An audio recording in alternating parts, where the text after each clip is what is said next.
for joining us. It's so great to see you all here today for Extinction Rebellion NYC's workshop on reinventing democracy through a citizens' assembly. Oh, so if we could, if everyone entering as we're talking could just go ahead and mute themselves, that would be awesome. So we are the Citizens Assembly subgroup of Extinction Rebellion NYC. I'm Archie. We also have Isadora, Bob, Liz, April, and Theo. So we have an hour together today, and the first 30 to 40 minutes or so will be short presentations, and then we're going to have a moderated Q&A. And as we're talking and doing these presentations, if you have questions, please enter them on slido.com. That's SLIDO.com. And you want to use event code number 32698. And that information is in the chat function of this Zoom as well, so you can find it there. So first, I am going to talk a little bit about what a citizens assembly is and why it's an effective tool for governance. Then Isadora is going to talk about how citizens assemblies relate to environmental, economic, and social justice, and how these can be part of a path towards a just transition. Then we're going to have April and Theo walk through a few examples of citizens assemblies that have taken place or are currently ongoing, and then close with why New York City needs a citizens assembly on climate right now. So again, as we're going, feel free to enter your questions using that Slido link. You can also upvote questions other people have raised if you want to hear those answered first. Yeah, let's get started. So I'm going to describe what a citizens assembly is and why citizens assemblies are Extinction Rebellion's third demand. But first, since a citizens assembly is really just one model at implementing a general principle and idea that we should open up government to more people, and that if we increase participation and more equitably distribute the power to make collective decisions, then we can create more effective and trusted and fair solutions to collective problems. So since that's the principle, I thought it might be a good idea to first share a couple of stories of my own experience trying to participate in New York City government.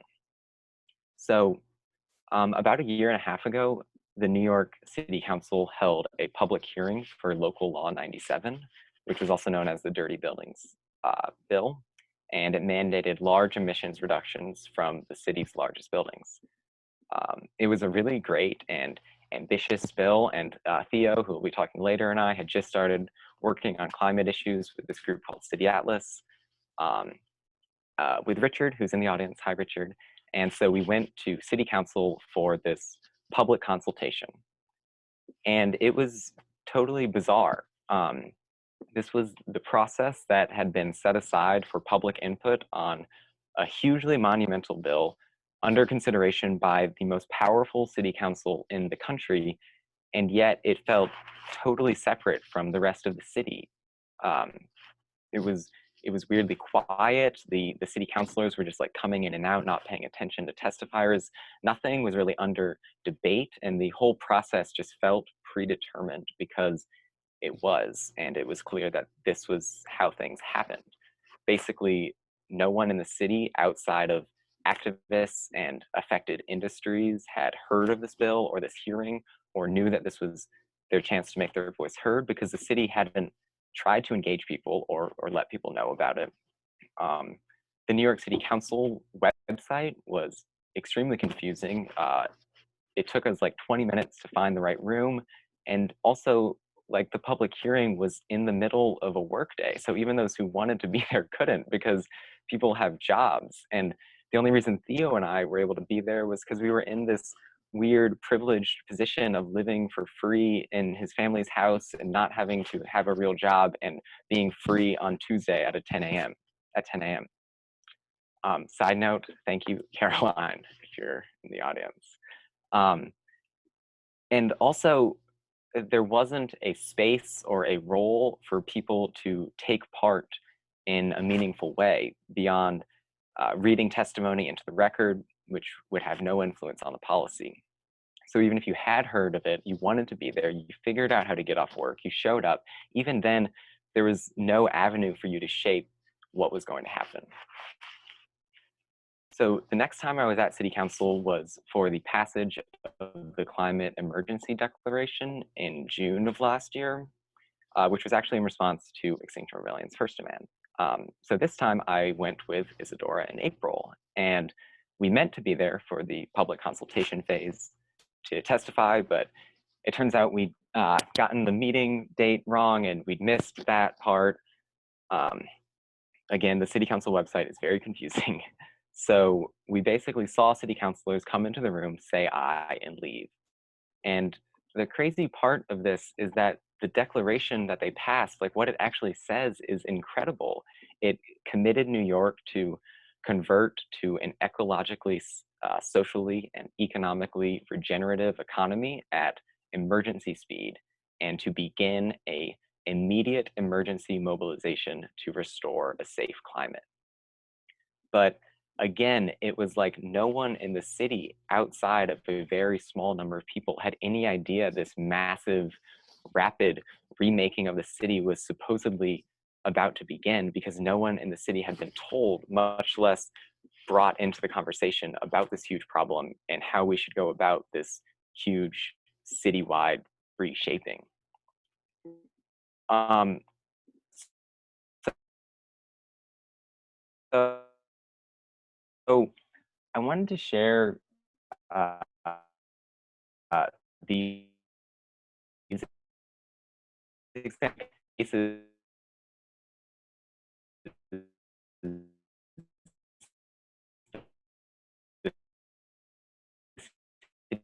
the council was excellent and ambitious, but it's a part of the climate problem that's back end, that's invisible to most people, and it could be done without people changing their lives, because it's about retrofitting massive buildings. Most all other climate action will require active public consent and buy-in.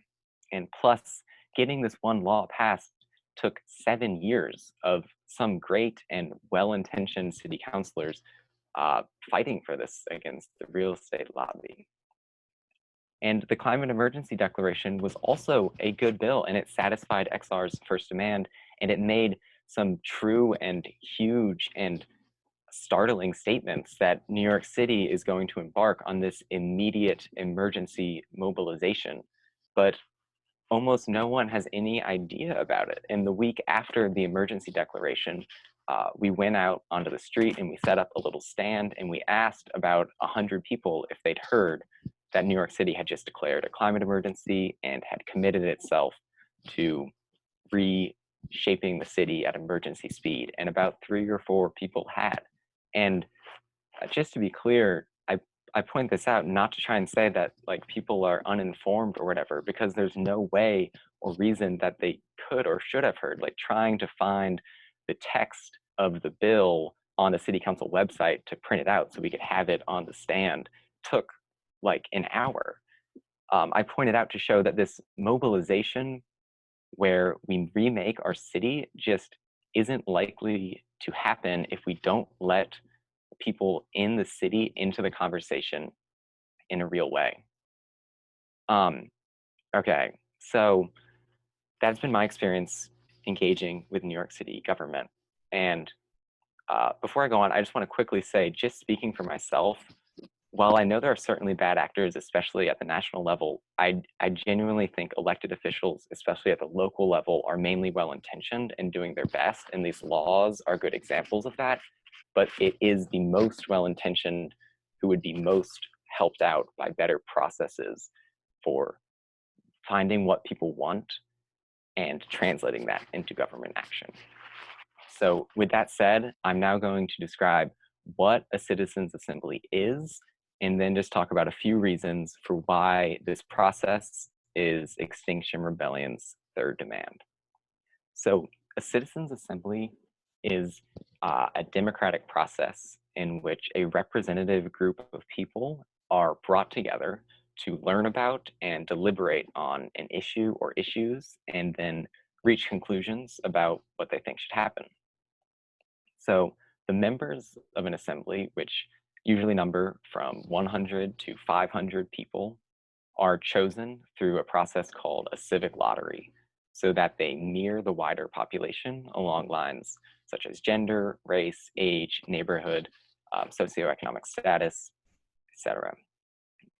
Those selected for the assembly are compensated. They have childcare or elder care provided if need be. Travel is covered. Basically, every effort is made to ensure that no one's external situation or lack of privilege will preclude them from taking part, so that this body truly represents the wider population.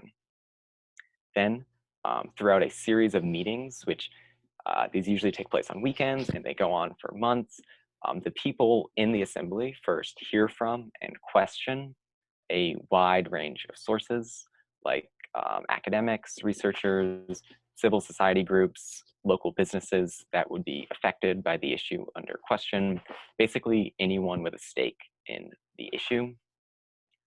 Along the way, the members of an assembly are not only spending more time with the topic under discussion than is really possible for an elected official to, but because of the representative nature of the body, they're also bringing a really wide and deep level of local and community knowledge to the table that can interact with what they're hearing and will make its solutions better. Next, the assembly members take time to discuss what they've heard and what they've learned with one another, and then they arrive at policy recommendations. And these are presented to decision makers and the general public to inform how our government should respond to the issue they were considering. Now, this might sound a little abstract, but it's actually a practical, proven tool for representative, nuanced, and meaningful public participation on big topics that will influence everyone. These have taken place all over the world. There are a few high-profile examples happening right now, and April and Theo are going to talk more about those later. But with the time I have left, I'm just going to talk about 3 reasons why a citizen assembly is a good idea and why it's Extinction Rebellion's third demand. So first, a citizen assembly creates more equitable solutions. Second, it creates more effective solutions. And third, a citizens assembly creates more trusted solutions. So equitable. A citizens assembly creates more equitable policy by the very nature of it being a truly representative decision-making body.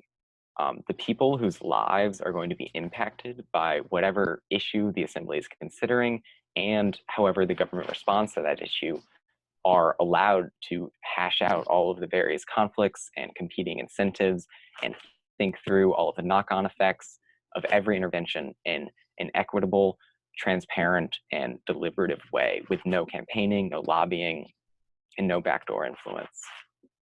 Truly representative participation is especially important for moving forward on climate change, because climate change isn't a technical problem with a correct answer. It's a social and a political problem, and an urgent one, with trade-offs and conflicting priorities and hard choices, which means it's impossible for any subset of a population to plot our path forward. Science can tell us we must act fast, but action can only receive its legitimacy from democracy. So effective. A citizen assembly will arrive at more equitable solutions, but even leaving aside the merits of whatever policy or program it decides on, it will also lead to more effective implementation than top-down government action as well, because a citizen assembly process by nature leads to active public consent. When people are excluded from the decision-making process, subsequent government action, even if well-intentioned, has the potential to not be understood, to lack public buy-in, and to not be trusted. April will talk more about the yellow vest protests in France later on, which really exemplifies this and shows how this is an especially big problem with climate change. Because decarbonizing and adapting to climate change is fundamentally about us changing the way we live our lives and doing so quickly and fairly and collectively, this means that active public buy-in isn't just important or something that would be nice to have, it's foundational. Decarbonizing can't happen invisibly, and so it can't happen without people buying into it. And finally, trusted. A citizens' assembly fosters faith in government. There is documented evidence that people are far more likely to trust a program or a process that has been developed with meaningful citizen involvement because of that citizen involvement. Now, this is important for all policy, but trust is also especially foundational for addressing climate issues. Because of the huge disparities in emissions and cause and in impacts and in effects, there are really deep equity challenges in how we choose to move forward. And this is especially true in New York, a hugely unequal city. Every New Yorker has an equal chance of being selected for the assembly. And so every New Yorker will see people in the Citizens Assembly who look and live like they do and that they know share their concerns. Representative citizen participation doesn't just create more effective and equitable solutions, it provides inherent legitimacy to the solutions that it offers. So that's a little bit about citizens' assemblies, which are proven tools that can help us address big challenges together in an equitable and effective way that will be trusted by the wider public, because it is transparently just the public deciding. So next, Isadora is going to talk about how citizen assemblies tie into issues of environmental and social justice, and how citizen assemblies can be part of the path to a just transition. Then again, April and Theo are going to walk through some more concrete examples so you get an idea of how these processes actually go. And then we're going to close on why a citizen assembly is especially important for New York on climate right now. So over to you, Isadora. Hi everyone, thank you so much for coming and joining us. So before we go into specific case studies, I want to talk about how our third demand of holding a citizens assembly could make significant headway in addressing our fourth demand, a just transition that prioritizes the most vulnerable people. There's a lot of research that shows that government policies aimed at mitigating carbon emissions or adapting to climate impacts often reproduce systemic inequalities within societies. This has already been documented all over the world, both in the global north and the global south. The lesson learned is that climate policy can't just be written by environmental think tanks. It must take into account the sacrificed livelihoods of millions of people. Everyone must be brought along, including the millions of people whose jobs rely on obsolete fossil fuel industries in a variety of ways. As April will discuss, this was made most clear by French President Macron's oil tax, which resulted in an explosion of working class yellow vest protests due to the unequal burden of the tax faced by everyday workers. But this protest is ultimately linked to other major government rebellions that took place all over the world in the last year, from Chile to Ecuador to Lebanon. These rebellions had one thing in common. They signaled a loss of faith in supposed democracies that fail to equitably distribute basic needs like healthcare, education, and housing across the population, and have basically given the reins of control over to multinational corporations. Most representative democracies have failed to protect and provide for all citizens equally. But this is especially true here in the United States, where corruption has been essentially legalized, most notably in the Glass-Steagall Act, allowing business interests and campaign funding to reinforce each other in an endless cycle. The coronavirus is not only scientifically linked to ecological collapse, but also mirrors the global injustices to come from the climate crisis. While the first wave of corona cases were mostly from the transcontinental global elite, the second wave of cases were largely Black and brown people who, as sacrificial workers, were unable to shelter in place and were left most vulnerable. This was aggravated by the inequitable distribution of protective gear, testing, and quality healthcare. For a local example, at least 41 MTA workers have died from the coronavirus, and over 6,000 have been infected or self-quarantined. But behind bars, basic rights for Black and brown people have been even more dwindled. The coronavirus has further revealed the subhuman status of the incarcerated and the undocumented in prisons and detention centers. In an immigration jail in Tacoma, Washington, for example, prisoners have taken to desperate protests, writing SOS with their bodies in the prison yards as corona cases sweep the inmate population. But unequal citizenship is a global phenomenon. In Brazil, the lack of citizenship and basic rights conferred to favela or slum residents by President Bolsonaro means that the only sense of order and protection has been led by local gang leaders, increasing their power over the population. In India, millions of migrant workers are facing starvation as they have been forced to walk home to their villages, often hundreds of miles away, after President Modi announced an immediate 21-day lockdown with mandatory stay-at-home orders. Without fundamental change, our climate policies and decisions will similarly reproduce the painful racial and economic inequities in our society. As the rich move away from their waterfront homes, the historically marginalized will be left in drought-ridden urban heat islands or struggling to protect their homes from ever-powerful tides and storm surges. We must reinvent our outdated democratic processes rooted in an 18th century ideology. Churchill's famous quote, "Democracy is the worst form of government, except all those other forms that have been tried from time to time," still remains true.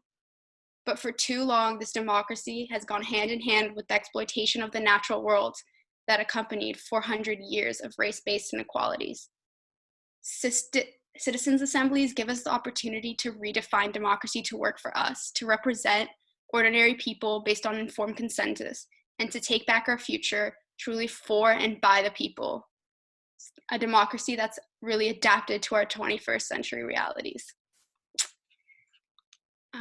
So I'm going to pass it over now to Theo and April, who are going to talk about some more specific case studies. Dora. So I'm going to start out talking about Texas, and then Theo will talk about Citizens' Assembly examples in British Columbia and Ireland, and then I will talk about an ongoing Citizens' Assembly in France, and Theo will conclude with a argument and a vision for what a Citizens' Assembly in New York City could look like. So the three reasons that I want to speak about Texas first. First, deliberative democracy is a really rich history, both within and outside of the US. Texas, the example of Texas, which I'm speaking about, was a deliberative poll, which, while it's not a citizens' assembly, it follows a lot of the same modeling and fits within this history and shows the potential of deliberative democracy within the US. The second reason I think Texas is a really important example is it proves that citizens can work through very complicated problems and take into account things that normal mechanisms like price don't normally take into account. And three, I think Texas proves that citizens' assemblies can be a surprisingly effective way to cut through partisan gridlock. So in Texas, the electric utility companies are regulated monopolies, which means they're required to consider public preference when submitting a plan to service a territory. And previously to do this, utilities would use focus groups and town halls. But between 1996 and 1998, they used deliberative polling to gauge public interest in alternative sources of energy. It started out with one deliberative poll, and because of the success, 8 utility companies ended up holding deliberative polls with random samples of 800 to 1,500 people. Like all the citizens' assemblies we'll discuss, participants were paid to attend, and briefing materials were provided on all major arguments, both for and against major alternative electricity sources.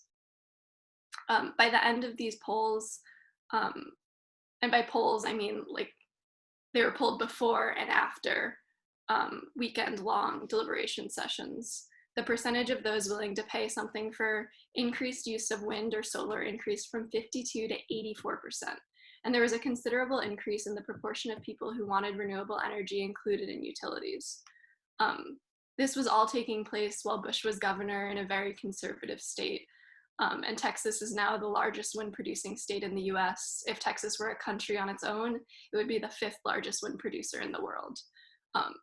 Not only that, but at the end of this, the vast majority of participants scored their experience a perfect 10 with a mean score of 9.4. So not only is your average community member capable of looking at these really complex issues and making informed decisions, but we find that participants often enjoy doing so and enjoy that their informed opinions are seriously considered and taken into consideration during decision making.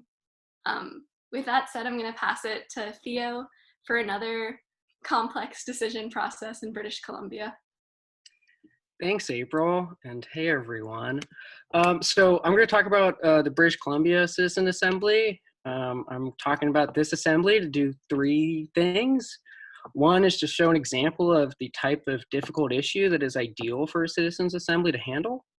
2, to show the basic principles and components of citizens assemblies that Archie described, but just in practice.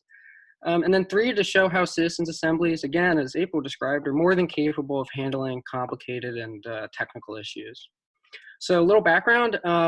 For years and years, there had been growing dissatisfaction shared by both voters and politicians with the electoral rules in British Columbia.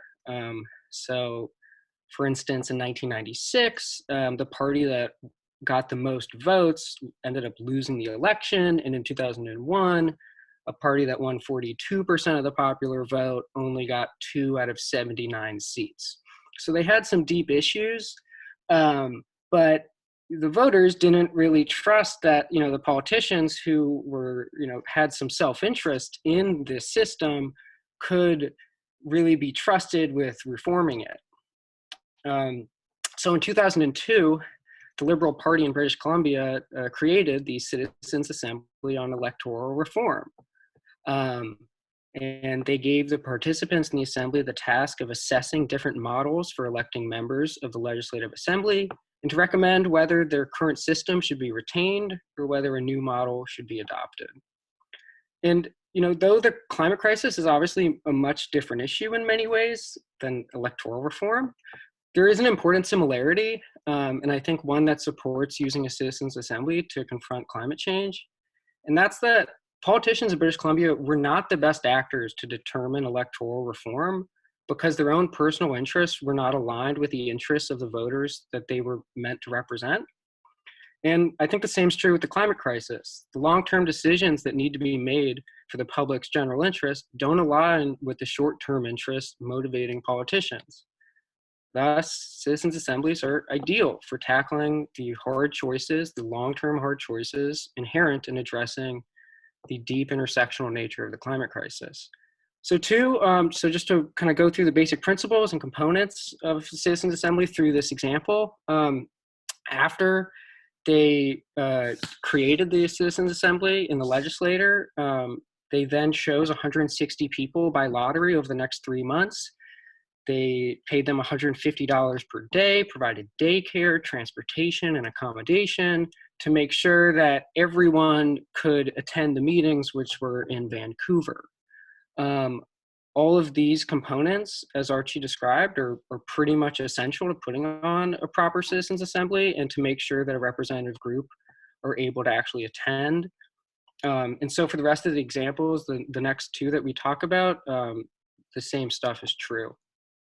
So after the selection process, the British Columbia Assembly participants then embarked on a 3-month learning process because the average person didn't know much about, electoral rules. I don't know anything about electoral rules. And so to decide what we should do about electoral rules, they needed to learn more about what are they and what are the alternatives. So for 3 months, they met every weekend with a group of diverse experts. They would break out into groups to deliberate, and also to come together to find some common values to kind of undergird the rest of the process. After this learning process, they then had a public hearing process. So this is my favorite part of this assembly. And they had 50 different public hearings around British Columbia from May to June 2004 now. And at each of these hearings, the assembly members would be there, and any member of the public could come and talk to the assembly members about what their own feelings were about what should be done about the electoral reform. And so this was a way of helping assembly members themselves, who, still just regular British Columbia people, gain a better understanding of the local issues and concerns of citizens in all parts of the province before they themselves began really discussing the options.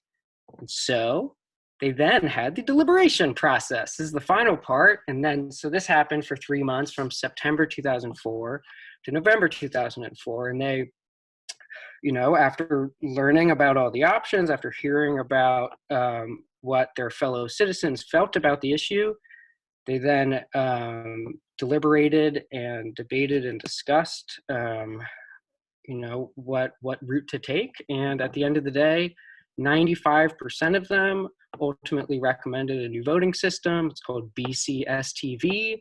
I'm not going to go into that now. It's like really complicated, but I have, if you're interested, there is resources. And so finally, the British Columbia Assembly showed how citizens are more than capable of handling complicated technical issues, and actually that they really like being given the autonomy and the authority to do so. And this was a decision that usually would have been given to politicians or electoral experts, and instead actual voters were given the task, and they more than stepped up to the plate, and that's what the general consensus of the entire public of British Columbia was.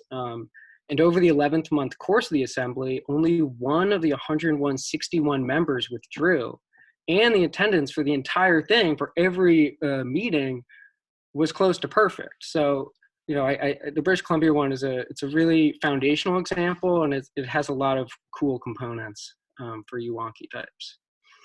Next, I'm going to cover Ireland's Citizen Assembly. This one also very interesting. And again, I'm going to highlight 3 things. 1, how citizens' assemblies can permanently be incorporated into governmental processes. 2, how citizens' assemblies can be used to address traditionally divisive issues. And 3, how citizens' assemblies are uniquely resistant to partisan attacks. So first is that the Irish Citizen Assembly is unlike any other one at this scale, where it's not an ad hoc citizen assembly like the British Columbia one, where it was convened just for one issue, and then after they issued recommendations on the issue, the assembly was done. The Irish Citizen Assembly is a standing permanent one. It was created in 2016 of 100 randomly selected citizens. And initially they were given 5 topics to, issue recommendations on,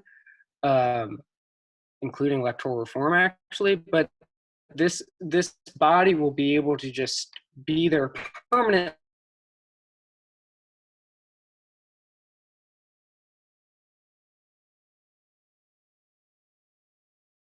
In Ireland, kind of most notably showed how they can be used to find solutions to really traditionally divisive issues. Ooh, is my internet not going?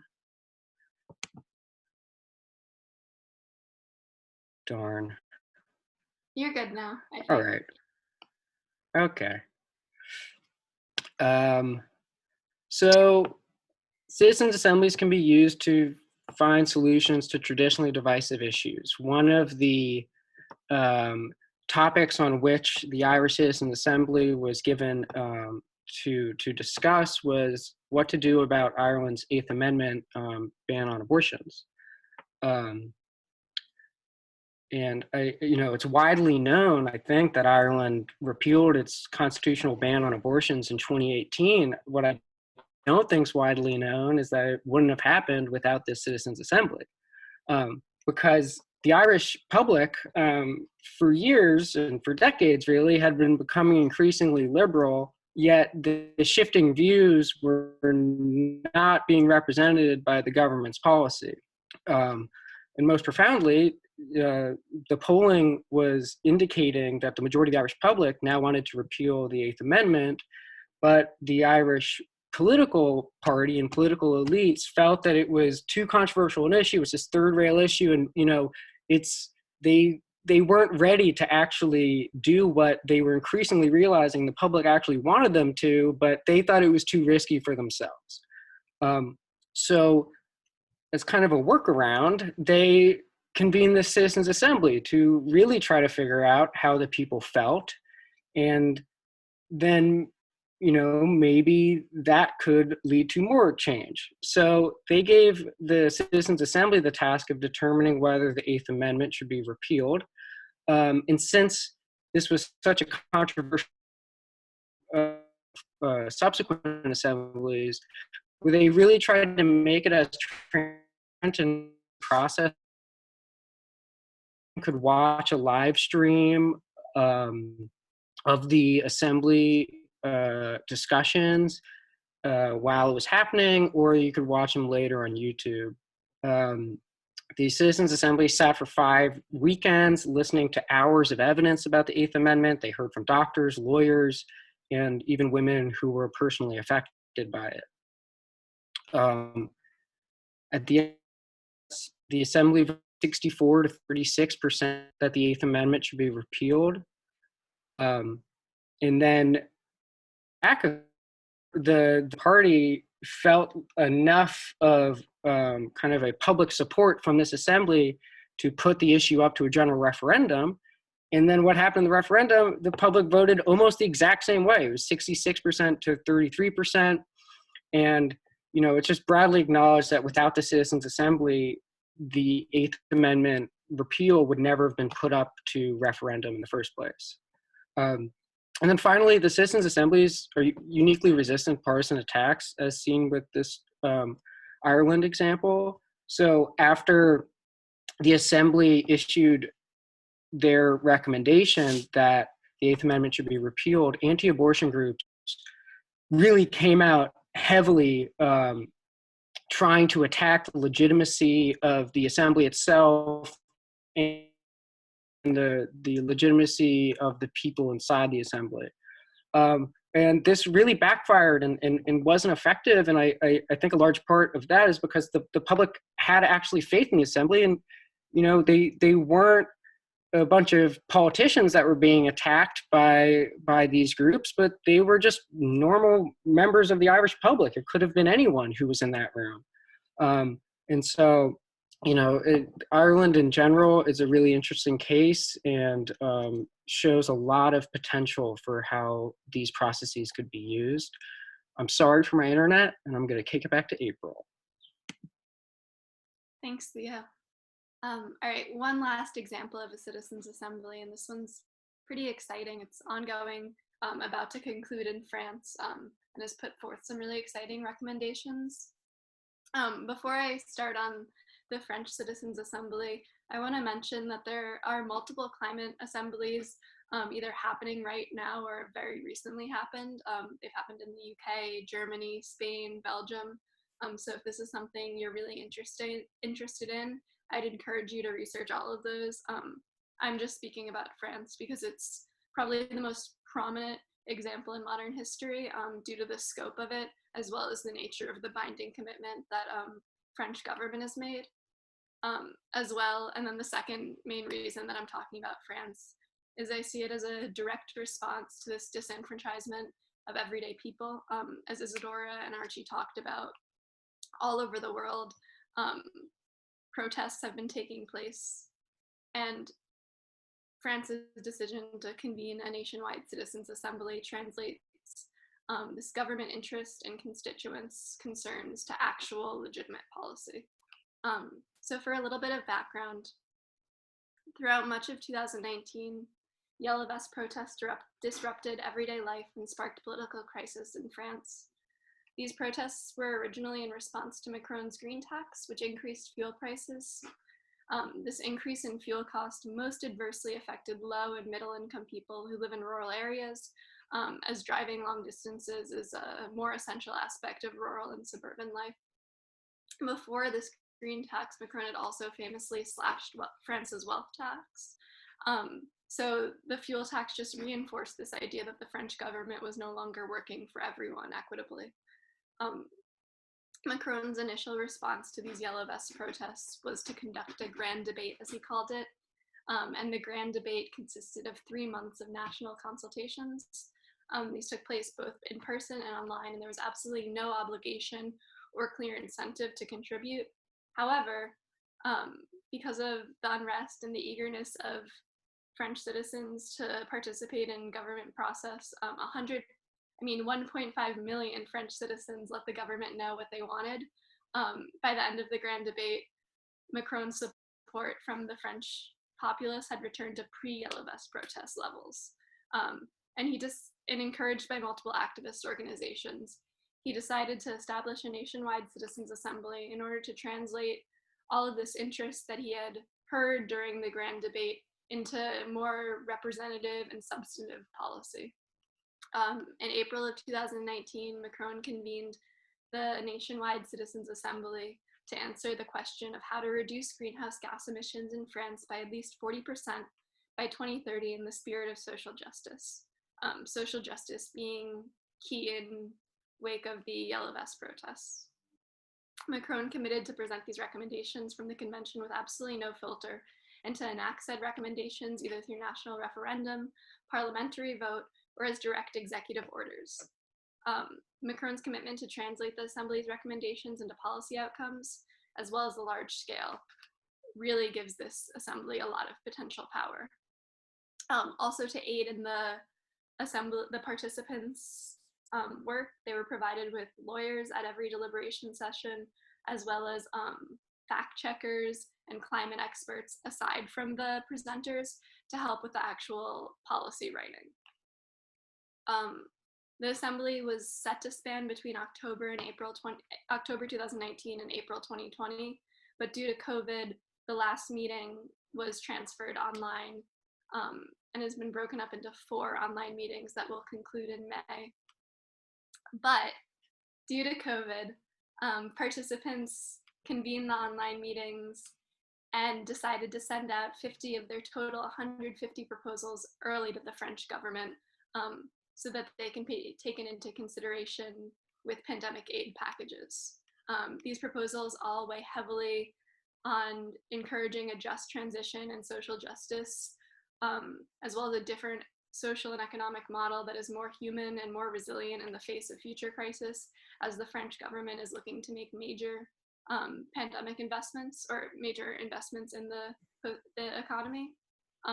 The proposals that the Assembly put forth include an investment plan for public transport, an investment plan for local and sustainable agriculture, a plan to reduce the carbon footprint of manufacturing and production, a plan to improve the energy efficiency of 20 million homes, and a plan to ban advertising for the most polluting products based on a CO2 rating score, just to name a few.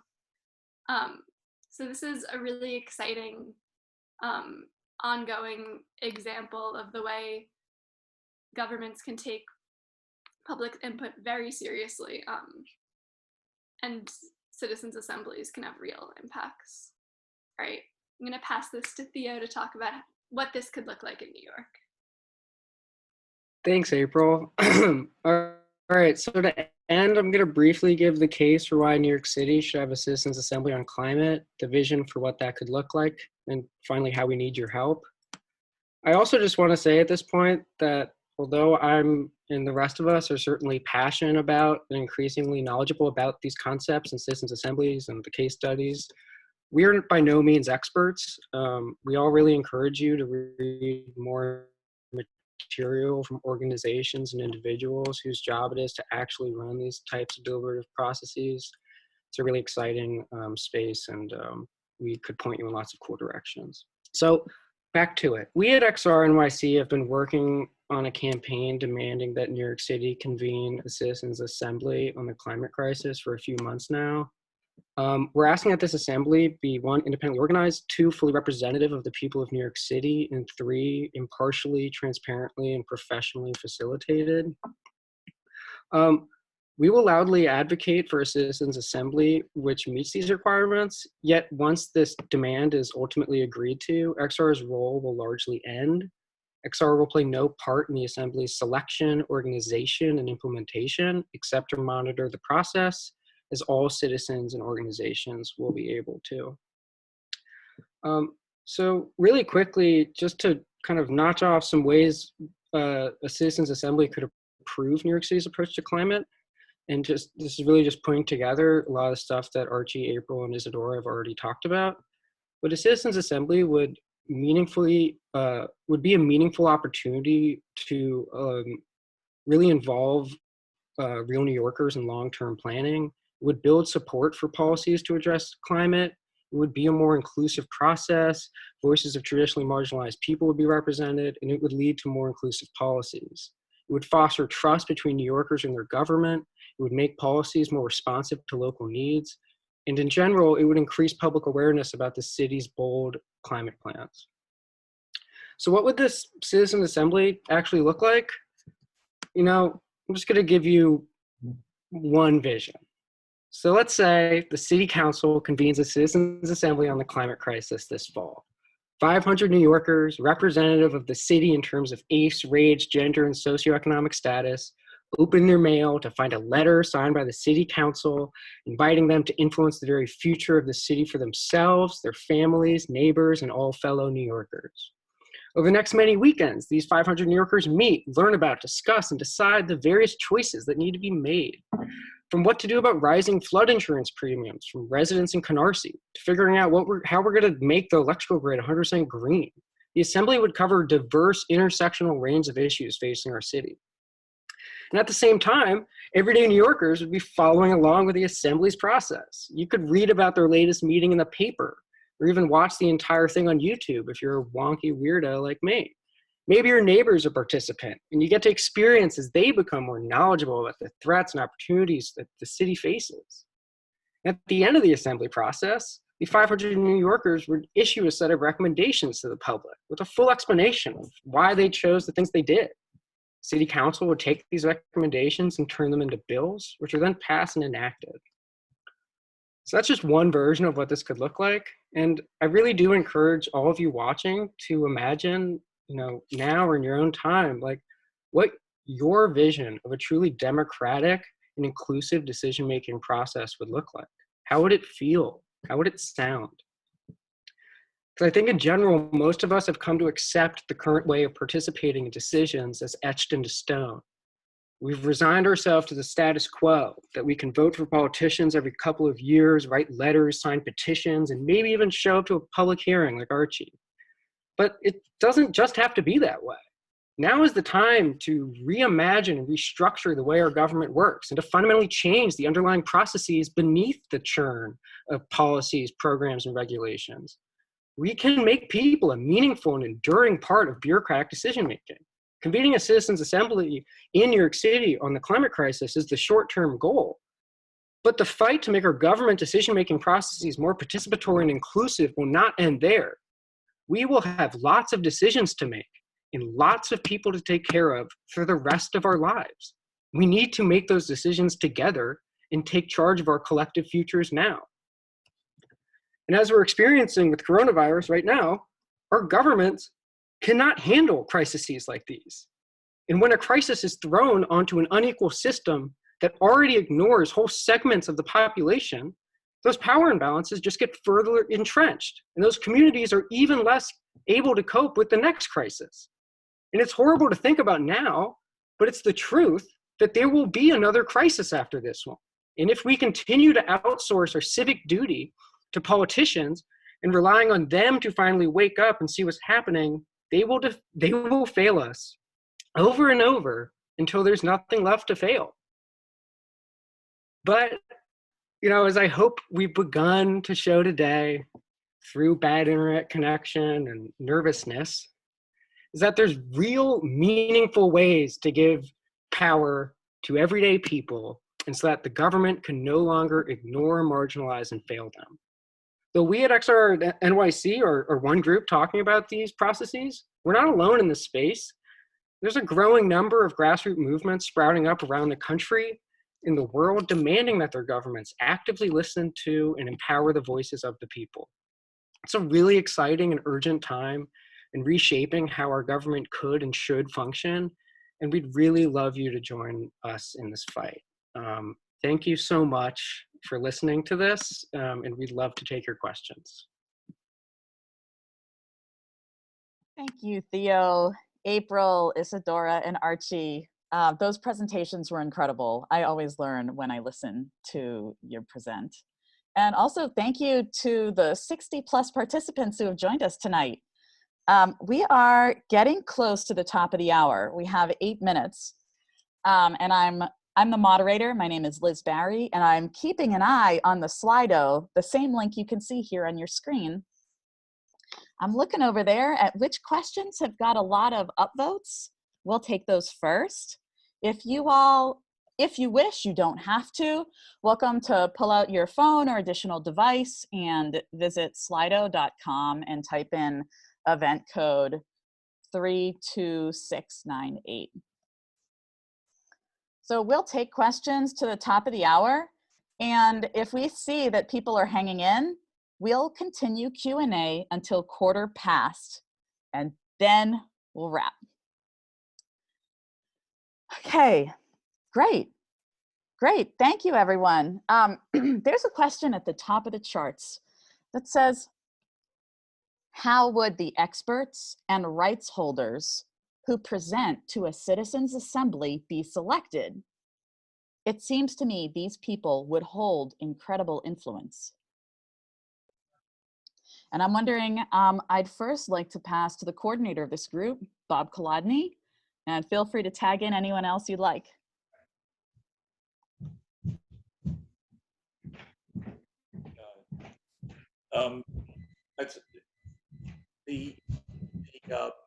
There really is a pretty developed set of practices that have grown along with the movement for participatory and deliberative democracy. The actual organizers and orchestrators of the assembly are from outside of government, and they're from outside of the groups trying to influence the outcomes. They're really independent professional groups that do this kind of thing, and they would be responsible to identify experts who are widely recognized and who are not themselves aligned in some way with particular outcomes and particular solutions to present to the group. The rights holders are really part of the process of the assembly hearing from everyone who has an interest, and the rights holders consideration is to make sure that people who are particularly impacted, particularly affected, and particularly vulnerable in some way get heard from by the assembly. So it's an important question. How do we keep the members from being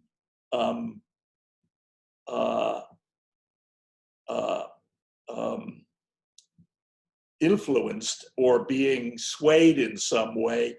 And that's partly the responsibility of it is the fundamental responsibility of the group that organizes and operates. And it's also part of the process of keeping the whole assembly a transparent process, making all the decisions, the deliberations as public as possible. It's often the case that for the early part of the assembly, the identity of the people who are on it is kept private so that they are not vulnerable to people trying to influence them. So there are a variety of detailed approaches that can be taken to address that. Thank you, Bob. Would anyone else like to comment on this? Archie, Theo, Isadora, April? All right, great. Because there's questions for you all. And I believe you checked off another question for us Bob, I heard in your answer, how can we insulate members of a citizens' assembly from lobbyists, from people seeking to bribe them or exercise inappropriate influence, etc.? Would anyone wish to add further detail to answer that in particular?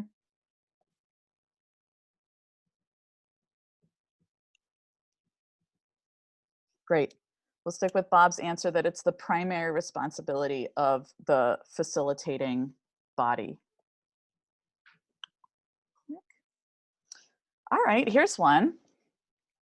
What realistic first steps or processes are needed to create a citizens' assembly?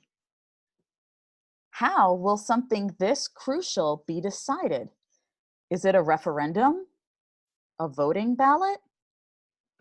And I'd like to invite Theo if he would like to respond to this or tag anybody else in. Thank you. Yeah, sure. Thanks, Liz. It's a really good question. It's a really difficult question. And I don't think that there's any one right answer. I think it depends on where you're trying to get the citizen assembly created. You know, at what level? Is this a city? Is it a state? Is it a whole country? And then, you know, what are the existing, what's the existing political reality? And then also there kind of difficult legal questions surrounding implementation. You know, I think that, again, this is an area at which the organizations that run these are probably, you know, definitely are the most knowledgeable about exactly how to do this. These are questions that we've been debating with ourselves here. You know, based off of the examples that we gave today and most that we know of, usually these citizens' assemblies are affirmatively convened by member politicians within the existing government. It's usually not forced through by some sort of direct citizen-led action. And also, you know, in some places, and especially in the US, that there are some real kind of roadblocks to those types of processes. But yeah, I guess that would be my answer, though I have a lot more to say. Thanks very much. Would anyone else like to add into that? Okay, great.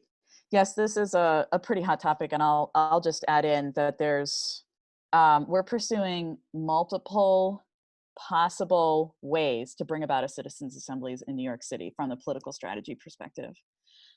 We are looking at working directly with council people. We're looking at what at the state level might need to happen. And we're also examining the ballot referendum process that's part of the city charter revision process through the Civic Engagement Commission. So if you know any of those bodies, please get in touch. There'll be a final slide. All right, on to the next question. Okay, question coming in, jumped up the stack. Are participants limited to legal residents?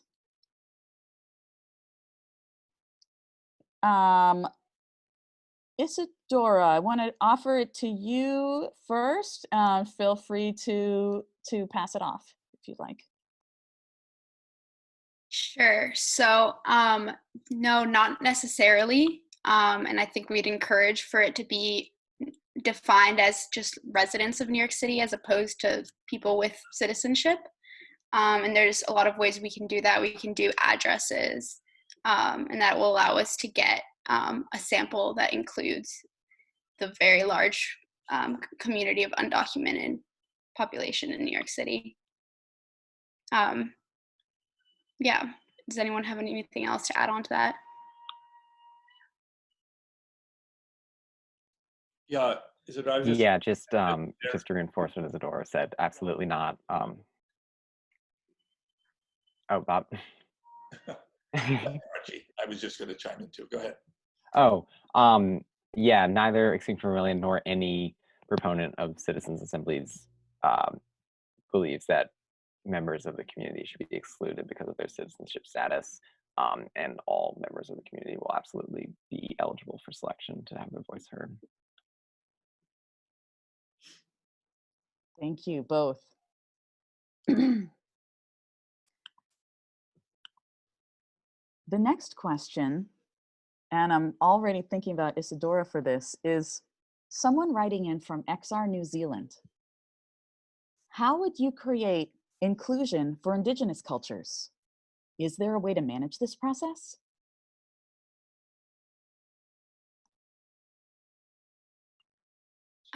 So I think I know a little bit less about this than maybe Theo does, because I know that in British Columbia, they had a process where they randomly selected, but there wasn't there weren't any Indigenous people represented, so they reselected to include the Indigenous community. And I think that that's really important. Another really important aspect of that is to really hold whatever body is creating the Citizens Assembly accountable to include, you know, the voices and opinions of marginalized folks, so it's not sort of a tyranny of the majority, which I think is well represented in the French Assembly case, where it's really created in the spirit of social justice. I hope that answers the question. Does anyone else have anything else to add?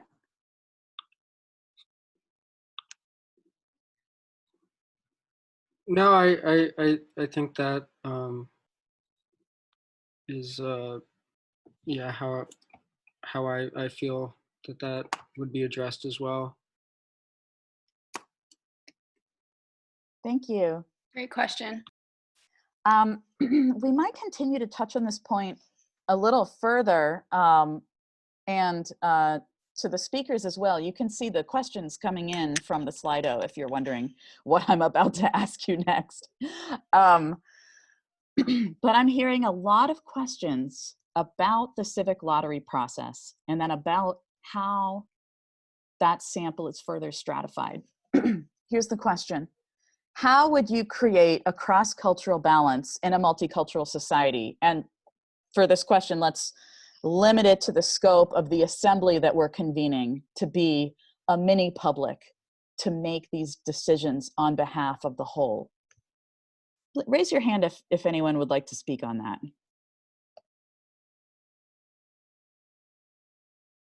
Go for it, April. Speak to it a bit. I think what we're all, with what both of these questions bring up, what we're circling around is this idea of a representative sample, and how in a place like New York, a large representative sample is so important. So assuming I understand what you mean by cross-cultural balance, what we'd be looking for is based on available data of New York City, making sure that the assembly itself, the people invited to the assembly and then accepted to join the assembly, represent available data of community members of New York. I don't want to say citizens because we already established you don't need citizenship to take part in this assembly. But I hope that answers the question. Go ahead, Bob, and thank you, April. I was going to add that, you know, we looked at the census, or the most recent census data, and the assembly, an assembly reflecting the New York City population would have more than 60% of it would be people of color, just by virtue of the fact that the whole selection process guarantees that the group is representative. Of that population of people who would be present in that space, half of them would be in households earning less than $60,000 a year. So that the whole point of this is that from the get-go, you're representing the fullness of the population, and you don't need to somehow compensate or try some workaround to make that happen. There are times when assemblies, and British Columbia was a case where assemblies have said, we really need to represent this particular population in a significant way. The pictures that you saw of the assembly that was called to figure out or to review how the World Trade Center was going to be rebuilt after the 9/11 attack, decided that they wanted to have family members of first responders who had been killed in the attack represented more robustly, and that the people who actually lived or owned small businesses in Lower Manhattan also represented more robustly. It was just a decision to make sure that those voices were clearly present and amply represented. Thank you, Bob. All right, and just noting the time, we're at 7 past. We're going to keep going another 8 minutes.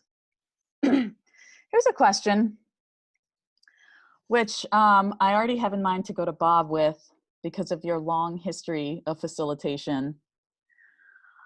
The question asks, what if the group that has the largest proportion and so are most represented in the assembly is also the group that holds some kind of power in the business as usual and is resistant to change? What does the encounter when people really look each other in the eye bring to the possibility of radical transformation? Yeah, I think that actually is in some ways the most remarkable and in a sense unexpected outcome of these processes. And they've been noted and repeated and found pretty broadly with all of the work that's been done. And that is, people kind of move beyond sort of a particular identification with positions or with their people or their tribe in these processes. And one of the reasons that happens is that they really, given time and opportunity to dig beneath the sort of surface, they're not just answering an opinion poll or voting in a sort of binary situation, either this person or that person. Another reason is that these processes are expertly facilitated. They're people work in small groups. They are supported to really get to know each other, to listen to each other, to not hog airtime, to not remain silent, to engage in a really full and supported way. And that has proven to really make a large difference. The outcomes, and again, unexpectedly, don't look like the standard groupings of people and their attitudes and views simply colliding and it reproducing what happens in, the larger arena, but actually people are engaged, influenced, change their minds, come to be really connected with each other in ways that otherwise, rarely happen because of the distances that we wind up maintaining with each other in the way that we tend to handle public decisions and public issues.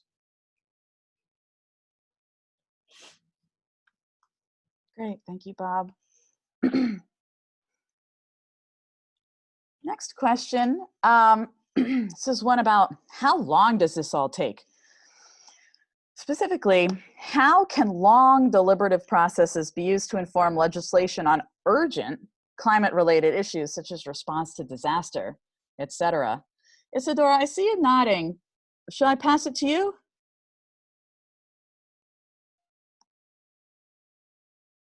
I'm not sure if I'm the best person to answer it. I mean, I think my opinion is that I don't think that citizens' assembly necessarily should be used for immediate disaster relief. That might be why we need, representative bodies that can respond quickly. But definitely citizens' assemblies are super key to dealing with problems of gridlock, to dealing with these problems that our traditional system just can't handle. And a citizen assembly could be set up to perhaps say, okay, in the event of this climate emergency, this is how we want to carry this process out. So that could be one role of the Citizens Assembly. So yeah, that would be my idea. But generally, they're kind of answering these questions that the political system can't handle the way that it is. Does anyone else? I'm sure some other people want to add on to that. Yeah, I would just add on, like, just to kind of reiterate, like, a citizens assembly is one model that tries to implement the principle of participation in democracy. And it might not be the most well-suited thing for every issue. There's a really exciting field of digital democracy. I would actually love to tap Liz in if she could maybe describe some of what's happening in Taiwan, which I think is really exciting and has definitely shown up in that country's response to COVID, which is kind of this fast-moving thing that isn't well suited to this months-long process. Yeah, the Taiwan community perhaps gives us a little insight here. Out of their Occupy movement back in 2014, where students occupied parliament, there was just also a really competent civic technology community that live streamed the whole thing to the public. And they didn't just live stream the occupation, they live streamed the Post-it notes, the talking circles, the deliberations of all the different interest groups that filled the plaza outside the occupied parliament. By demonstrating not for nor against, but demonstrating process and live streaming it to the nation, that civic tech community helped Taiwan install a massively participatory crowd law institution that's now referred to as vTaiwan.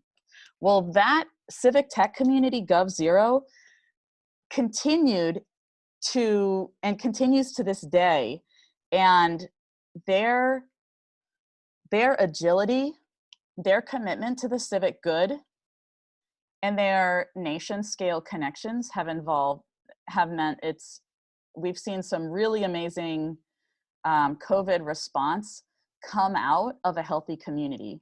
And that's something for us to think about here in New York City. How can our neighborhoods themselves be more resilient?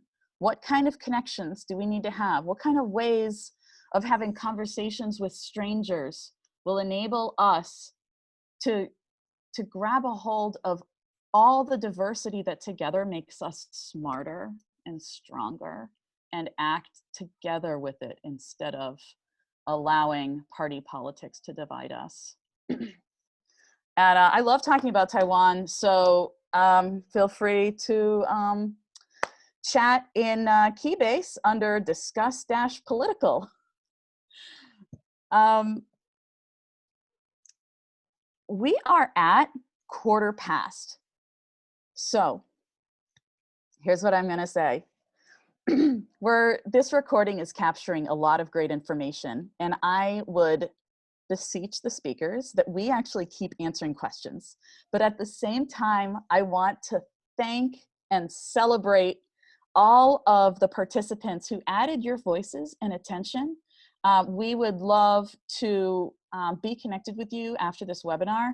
And I'm going to show our final slide of our call to action. And then presenters, please hang on, because we're going to take more questions for the sake of the recording. if you will allow us to do that. So call to action is, please join the rebellion. Find xrebellion.nyc, and there you'll find a link to join us.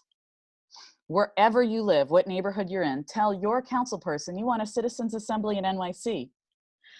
And if you're outside of NYC, we've heard of a lot of people today. We've heard from Arizona, Chapel Hill, Miami. Thank you and welcome.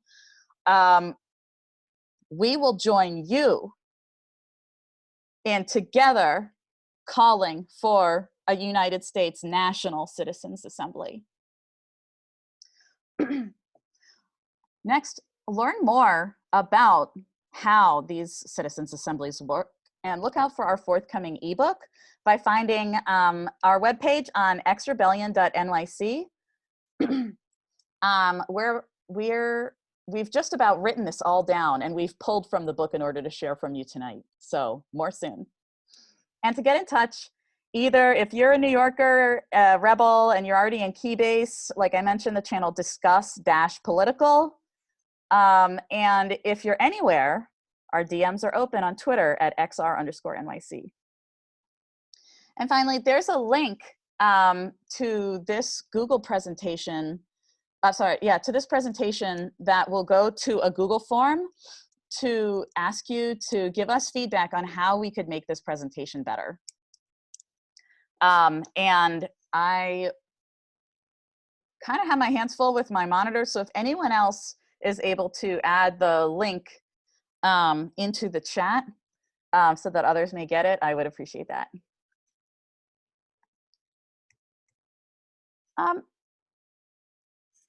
Okay, well, thanks everybody, and good. I see about 5 people have dropped off,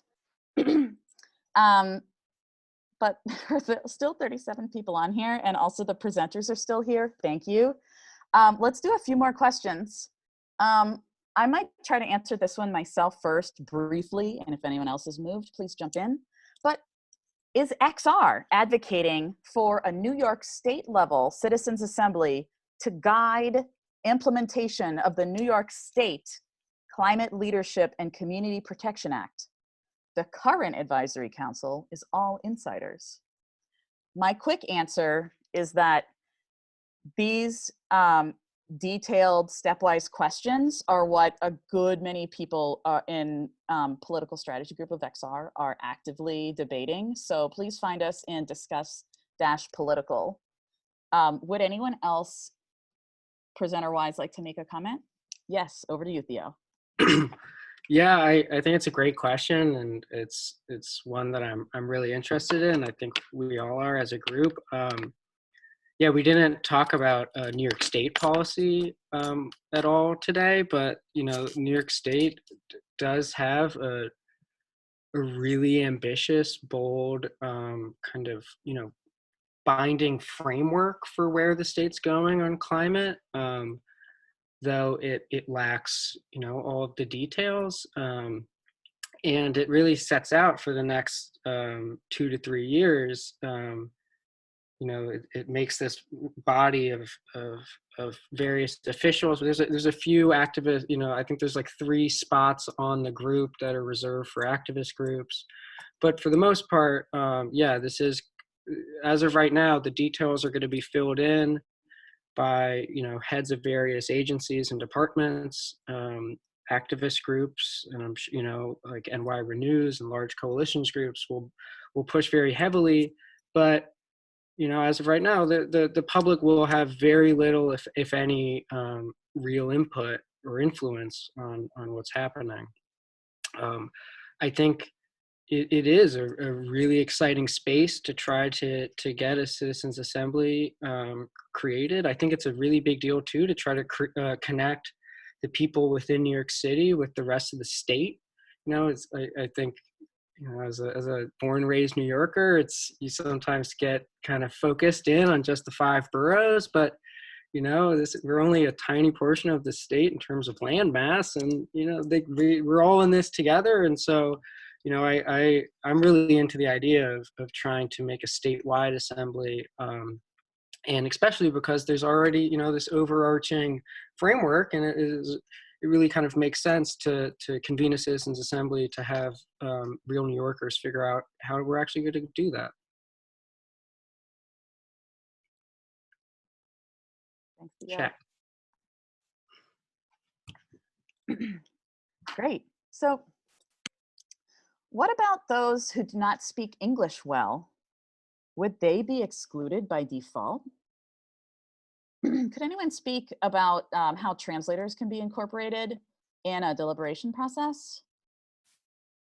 Maybe Bob? I mean, that is, I think that the translation in a way fits in with the kind of the TLC that these processes need to provide for the participants. And others mentioned the compensation, the transportation, the support for child care or elder care, and a part of and this is in a slightly different category, but it's part of the same kind of robust support for the group, that there would be facilitators. And I've been in assembly situations where there've been simultaneous facilitation for individual participants, or people have been, for certain functions, have been clustered in common language groups in order to be supported by facilitation. One of the reasons that this process needs to be done, by experienced people with lots of resources, and needs to be well funded, is because to make it really work and to have it really succeed, it needs a range of supports for participants that goes beyond what we normally have, and what Archie described at the beginning of how little general ones of us are supported by the political process to actually participate. But yes, I don't think translation would be any particular barrier. Those things are done for all kinds of forums, including the UN and the New York, and there are probably lots of folks that work in the UN who could be recruited to help us with this. Thanks, Bob. And it also reminds me of some of the stats that we've been compiling, that according to the New York City's Planning Department read of the American Community Survey, in New York City, nearly half, and when I say nearly, I mean more than 49%, over 49% of New Yorkers speak a language other than English at home. So translation would be a real part of a New York City assembly.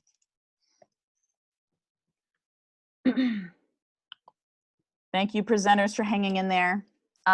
Here's a question that I think gets to what is the core question that the New York City Climate and Ecological Justice Citizens Assembly would be convened to address. Would it be just that, climate and ecological justice? Because this question is, could a citizens assembly process be used in a reparations or decolonization commission type of thing? The question writer guesses that's part of what a just transition citizens assembly might mean.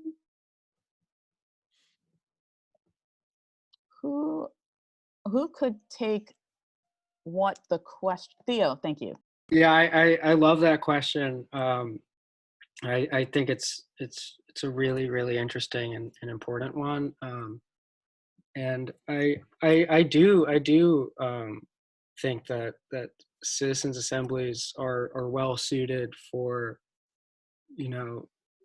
a really wide range of very difficult and important and systemic issues addressing facing our country. And I think that on any, like Isadora talked about, that in order to not reproduce the same inequalities that we already have in addressing climate and in pursuing climate mitigation and adaptation policies, we need to first and foremost address the underlying inequalities that have always existed in our country since its foundation. And I think we need, if we're talking about bringing the country together in a process in order to solve climate, I don't think you can really do that before you address some of actually the deeper rooted problems. And I think that race is definitely one of those.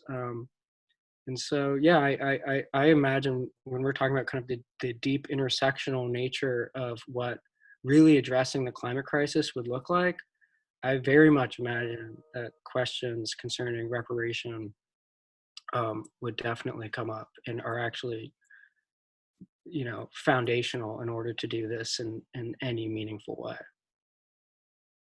I think this is kind of a different idea, and I'm totally not an expert on this whatsoever, but I think citizens assembly could be used for all sorts of things. I mean, you could have a citizens assembly specifically on reparations that, or you could have a citizens assemblies that deals with indigenous sovereignty. And that would be a way to really have these deals that kind of go past the kind of issues that I know that there's a lot of issues in terms of like who's representing certain tribes and stuff like that. So you'll have a way of selecting from this group of people and having them come up with their own plan for their communities in a way that doesn't just treat, okay, this person is representing, this indigenous population and we're just only going to talk to them. So we really can be really innovative in how we use citizens assemblies to deal with a lot of our political issues. Yeah. And I'll tag along on that, Isadora. That I think that's absolutely true, and I think that part of our challenge here is to establish this way of doing business visibly enough and with enough, kind of a quality assembly process, so that it can become something that people actually are familiar with, can actually see happen. I think that's one of the reasons why we have been looking at the New York City Council as a logical starting place. I think that this is harking back to an earlier question, but with all the options, I think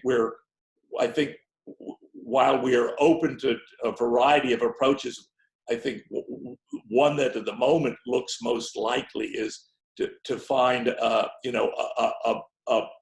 place where this can be done without, where the complexity is not just overwhelming, and where there's an appetite and an audience that promises to be at least somewhat receptive to an innovation like this.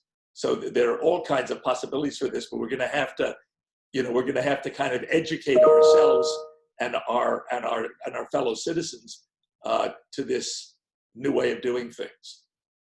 So that's part of the challenge, I think, that XR is facing in advocating for this and in seeing that something of this kind happens. Thank you all.